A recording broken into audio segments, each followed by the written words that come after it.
Hey everyone, how you doing? This is Kayamba here. Hope you're having a good day so far. I'm here to give you a small review, kind of impression of the new LEGO game, Legacy of the Dark Knight. And now with this game, you and I can take a bat out of crime. Oh, okay. I'm sorry, I know. That's a terrible joke. But it was not as bad as this game is. Alright. Sorry. Uh Short and sweet of it. I'm not a fan of this game. I'm actually really bummed out about a lot of things about it. I'm even more bummed out that I spent $90 on it. Uh, ah. So we're going to talk about it. This is all my opinion. And maybe your and I opinion will align on this, or I'll tell you some things maybe you didn't know, like I didn't know, and I can save you some money. So hopefully I can do that. And I do hope you actually like the game too. I don't like not liking a game. It bums me out. I want all games to be great. This one just didn't hit the mark for me. So let's go ahead and let's first talk about things I do like about the game. I'm gonna get the good stuff in front. First thing, I mean, look at the screen here. I'll enlarge it a bit. Uh, it looks incredible. Batman looks fantastic. The suit, the helmet, the face has kind of got that painted on look to it, and the cloth on the cape. It's stunning. Gotham City with the lights, the decor, the levels, they all look great. A 10 out of 10 from the design department. I really did like that. Um, the other thing I really liked was how they kind of handled the story. From past Lego games, I do know that mostly you're playing through the stories and scenarios that you've seen a bunch of times. Not in this one. So the way the story works here is it's own story, but it's kind of picking and choosing one at once from different franchises. So for example, you actually start as young Bruce Wayne going to see the movie The Grey Ghost with Thomas and Martha. Tragedy happens down Crime Alley, and that's where we meet Jack Nicholson's Joker.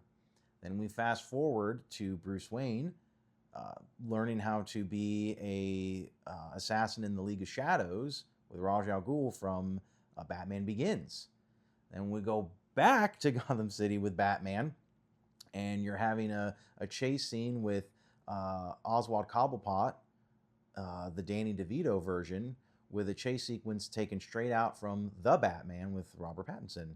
So I kind of like how they're doing it because it's not this, I'm not retreading the same ground that I know very well. I was born in the early '90s. I've seen every Batman movie hundreds of times. I've loved the Batman animated series, the Justice League series, Justice League Unlimited, all of it. I'm a huge Batman fan, so this was a nice surprise, and I'm glad I didn't know that. So there's a reason to go through the story to kind of see what they do with it. Now, I am sad to say I got to go through things I don't like. So the biggest thing, or the first thing for me, is going to be the combat. I did hear that this was, I guess, they had some sort of working with Rocksteady, if you will, maybe a consultant kind of job. But Rocksteady did help with the combat of this, and it is very similar at surface level to the Arkham games, Arkham Asylum, Arkham City, Arkham Knight. As far as that goes, though, it's not too deep.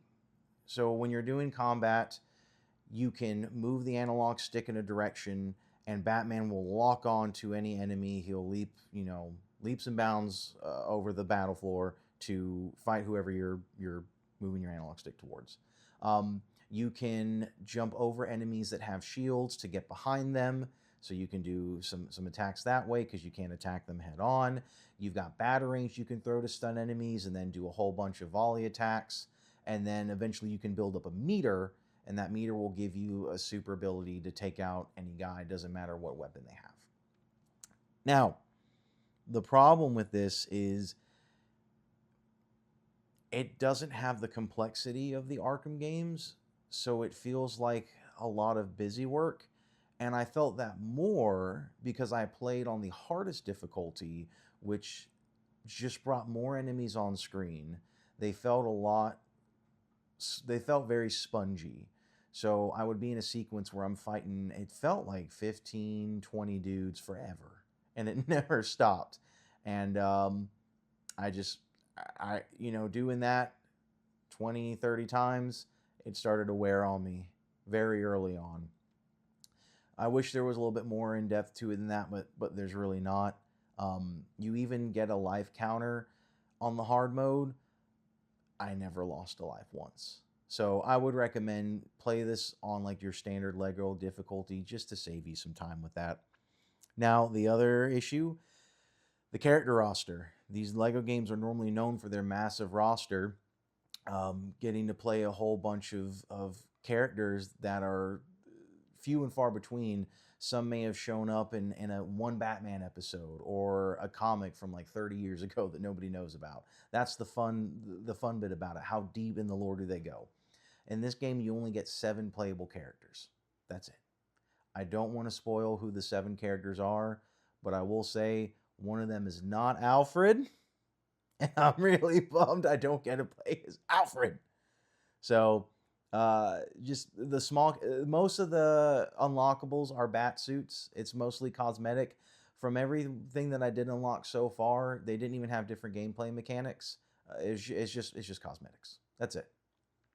So, it's fine. It's just not as loses a bit of charm. Seeing what characters they pulled from the universe is one of my favorite things, but I'm a little bummed out that didn't happen here. Now, there's going to be DLC where we do get to play eventually as Joker and Harley Quinn.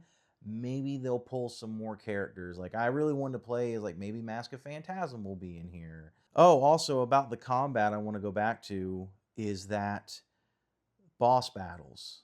Boss battles are my favorite things in video games, taking everything you've learned and having a cool puzzle mechanic on top of it, something that's different from the rest of the normal grunts you've been working through. I haven't seen it in this game so far. The bosses I fought are just the same as grunts with massive health bars. You're just going to be punching them. You're just going to be dodging. No special fun puzzle mechanic. Nothing like that. So, big letdown for me, but it is what it is on that. So, now let's talk about levels themselves, what you're going to be mostly playing through. Just like I said with graphics with Arkham City, the levels look beautiful. They're well crafted. They've got cool Easter eggs hidden in them. They're fun to look around every nook and cranny. My problem is with them is the platforming and puzzles inside these levels, which is basically none. None at all. So when you want to do some platforming, in almost every level, there'll be little sections where Batman has to jump around these little poles or whatever they have at that time. As long as you jump there in that general direction, you're going to land where you need to go. There's been no risk of falling, no risk of me losing my currency. The platforming is, to me, basically non-existent. The next is the puzzles, and this is the worst part for me. I haven't experienced a single puzzle in these games. I can't recall. It's been a long time since I've played a Lego game, how deep the puzzles went. But I don't know. I don't know if this is how they were in past games. Puzzles in this games amount to walk in a room. You need to build something because there's a large gap that you need to jump through or whatever. And you press the detective button. It shows you exactly what objects you need to break in a room. And then you just build it from there. And you either mash a button or press a button. And it takes you from point A to point B. That's it. That's all there is to it. And sometimes when you walk in a room, before you even have a moment to comprehend if you need to smash blocks, which you should always be smashing blocks, it's a Lego game. But before you can comprehend if you need to smash blocks to build something, a character will tell you, oh, hey, we probably need to build something. All right. Let's go on and talk about the open world. So, exploring Gotham. This is where I feel like the meat and potatoes is in any of these Arkham, at least Arkham City and Arkham Knight. Not Asylum's more of a Metrovania. But exploring Gotham City. This is where I was really excited. Like, oh, we're getting a Lego version. I'm going to get to explore, see all the secrets that they've hidden in here. That's going to be fun. It is beautiful. As I said, it's gorgeous to look at. They did a fantastic job with lighting and mood setting. You can drive around Gotham. You can glide, fly around. It's great. I love it. My problem though, it is quiet. There is little to no music in the open world.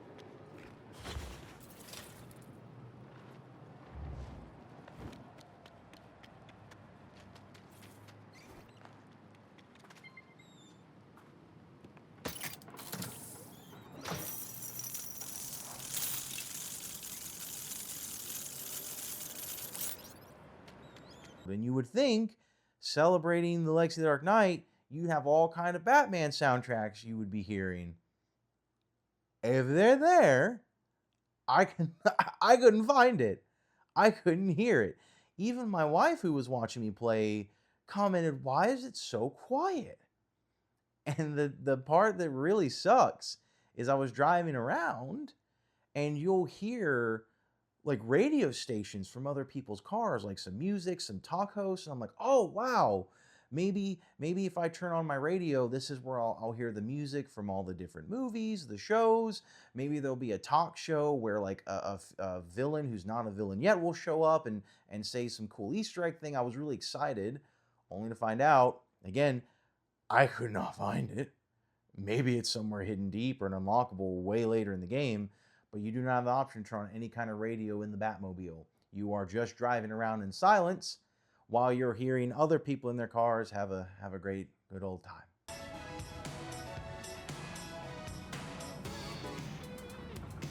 Arthur Brown here to remind you that applications to be on this season of State of That on Glory.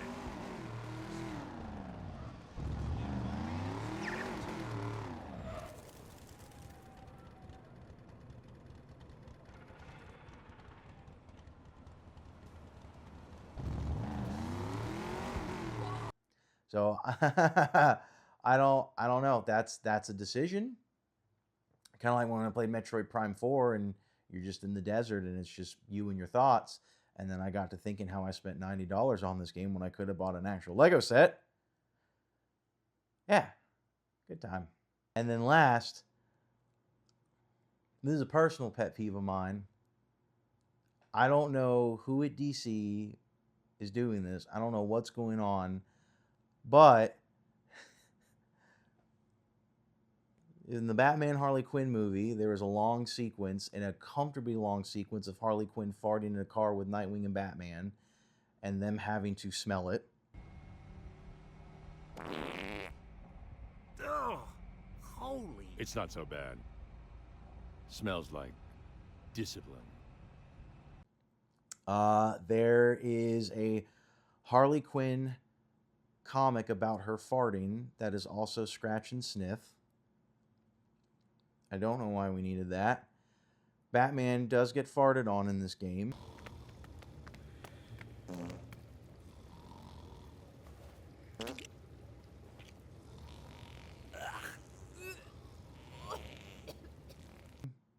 And he takes a big old whiff of it.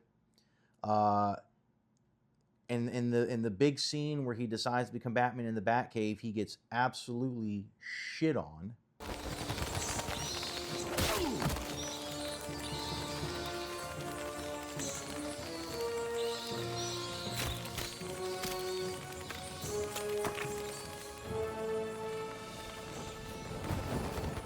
Bats! Bats, Alfred! How charming. You'll see that here. and there's just a lot of poop and poop jokes scattered throughout this. I don't know who's doing this at DC. I don't know why we need this. I implore you, whoever this is, please get some help. Get some help. Well, PSA. Get some help. I don't like it. Stop. Please stop it. All right. That's all I've got for you today. I hope you enjoyed it. I hope it was informal, and maybe I saved you some money. Let me know what you think about it. Maybe I'm just in the wrong headspace. Maybe I'm in the wrong mind space. Let me know if you like it. Let me know what you agree with, what you disagree. We'll have some good banter back and forth in the comments. I do like that.